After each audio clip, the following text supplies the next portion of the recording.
Baik. Okey, lah ni Bos Arki duduk di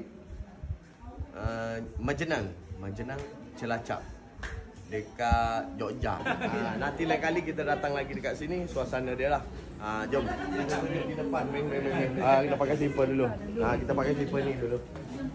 Suasana di depan rumah. Kita sampai dah. Ramji ntar. Rumahnya. Sambil-sambil kita belajar ilmu dengan bapak. Kita boleh tengok hasil tangan orang sini, hasil tangan orang sini. Renovation, cantik. Kita cari pengalaman tu. Pengalaman kemahan. Berapa lama Pak dalam bidang ni Pak? Ini semua aku. Ini kan lebih 40 tahun sudah kan? Sudah lebih 40 tahun. Ni buat rumah. Pak, ini pakai kayu apa Pak?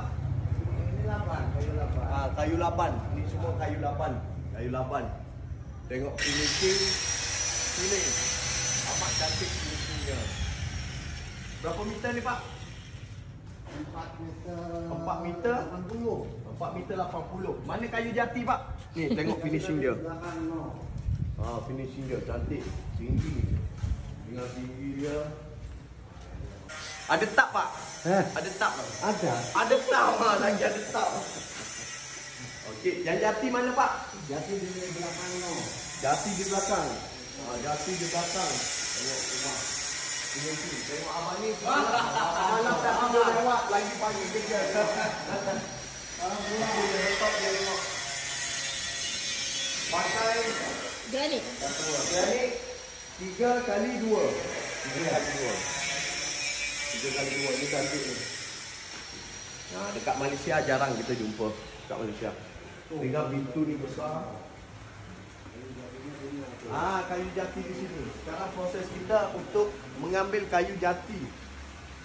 Mungkin kita akan datang, kita akan ke sini. Ke sini. Boleh lari tak? Jatuh aku dalam ni kok.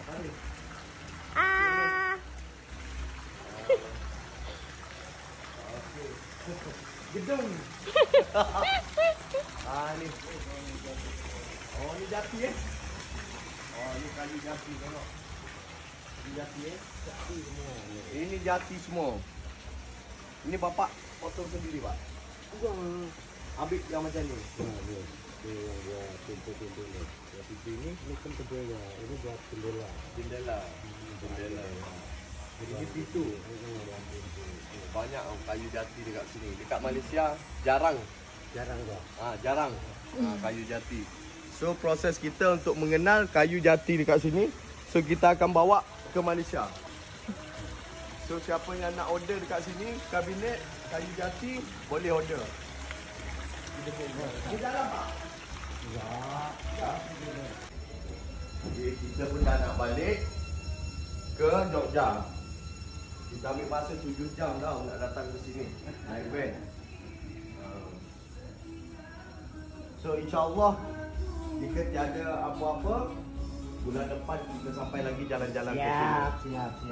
Untuk proses ambil kayu jati ke untuk bisnes. Untuk bisnes. Banyak regular banyak. Banyak kan? Banyak utang banyak kan.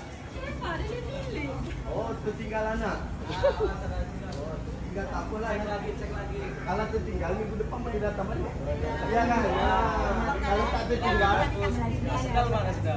Sana. malam hujan kan. Tak dapat nak angkat. Basah. Ni suasana dekat Indonesia ni. Dekat Cilacap, Majenang. Dan sekejap lagi kita akan ke Jogja.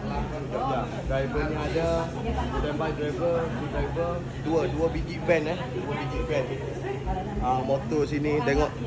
Kalau tak korang cakap ni KL, tengok van nya macam ni. Ni macam ni.